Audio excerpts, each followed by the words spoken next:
کہ رسول اللہ صلی اللہ علیہ وسلم نے فرمایا، روزہ دوزخ سے بچنے کے لیے ایک ڈھال ہے، اس لیے روزہ دار نہ فحش باتیں کرے اور نہ جہالت کی باتیں، اور اگر کوئی شخص اس سے لڑے یا اسے گالی دے تو اس کا جواب صرف یہ ہونا چاہیے کہ میں روزہ دار ہوں۔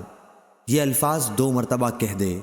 اس ذات کی قسم جس کے ہاتھ میں میری جان ہے، روزہ دار کے منہ کی بو اللہ کے نزدیک مشک کی خوشبو سے بھی زیادہ پسندیدہ اور پاکیزہ ہے۔ اللہ تعالیٰ فرماتا ہے، بندہ اپنا کھانا پینا اور اپنی شہوات میرے لیے چھوڑتا ہے، روزہ میرے لیے ہے اور میں ہی اس کا بدلہ دوں گا، اور دوسری نیکیوں کا ثواب بھی اصل نیکی کے 10 گنا ہوتا ہے۔ صحیح بخاری حدیث نمبر 1894۔ جامع بن راشد نے بیان کیا، ان سے ابو وائل نے اور ان سے حذیفہ رضی اللہ عنہ نے کہ حضرت عمر رضی اللہ عنہ نے پوچھا، فتنے کے متعلق رسول اللہ صلی اللہ علیہ وسلم کی حدیث کسی کو یاد ہے؟ حذیفہ رضی اللہ عنہ نے بیان کیا کہ میں نے سنا ہے، آپ صلی اللہ علیہ وسلم نے فرمایا تھا کہ انسان کے لیے اس کے بال بچے، اس کا مال اور اس کے پڑوسی فتنہ، آزمائش و امتحان ہے، جس کا کفارہ نماز، روزہ اور صدقہ بن جاتا ہے۔ عمر رضی اللہ عنہ نے کہا کہ میں اس کے متعلق نہیں پوچھتا، میری مراد تو اس فتنے سے ہے جو سمندر کی موجوں کی طرح امڈ آئے گا۔ اس پر حذیفہ رضی اللہ عنہ نے کہا کہ آپ کے اور اس فتنے کے درمیان ایک بند دروازہ ہے، یعنی آپ کے دور میں وہ فتنہ شروع نہیں ہوگا۔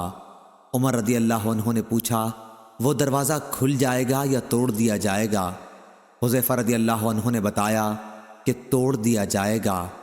عمر رضی اللہ عنہ نے فرمایا کہ پھر تو قیامت تک کبھی بند نہ ہو پائے گا۔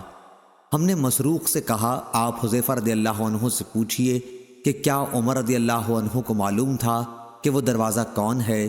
چنانچہ مسروق نے پوچھا تو آپ نے فرمایا، ہاں، بالکل اس طرح انہیں علم تھا جیسے رات کے بعد دن کے آنے کا علم ہوتا ہے۔ صحیح بخاری حدیث نمبر 1895۔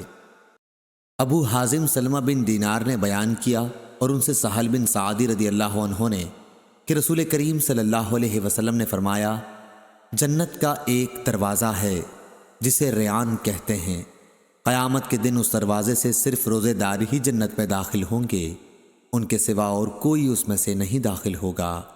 پکارا جائے گا کہ روزے دار کہاں ہیں؟ وہ کھڑے ہو جائیں گے، ان کے سوا اس سے اور کوئی نہیں اندر جانے پائے گا، اور جب یہ لوگ اندر چلے جائیں گے تو یہ دروازہ بند کر دیا جائے گا، پھر اس سے کوئی اندر نہ جا سکے گا۔ صحیح بخاری حدیث نمبر 1896۔ حمید بن عبد الرحمن نے بیان کیا اور ان سے ابو ہریرہ رضی اللہ عنہ نے بیان کیا کہ رسول اللہ صلی اللہ علیہ وسلم نے فرمایا، جو اللہ کے راستے میں 2 چیزیں خرچ کرے گا، اسے فرشتے جنت کے دروازوں سے بلائیں گے کہ اے اللہ کے بندے، یہ دروازہ اچھا ہے۔ پھر جو شخص نمازی ہوگا اسے نماز کے دروازے سے بلایا جائے گا، جو مجاہد ہوگا اسے جہاد کے دروازے سے بلایا جائے گا، جو روزے دار ہوگا اسے باب ریان سے بلایا جائے گا، اور جو زکوٰۃ ادا کرنے والا ہوگا اسے زکوٰۃ کے دروازے سے بلایا جائے گا۔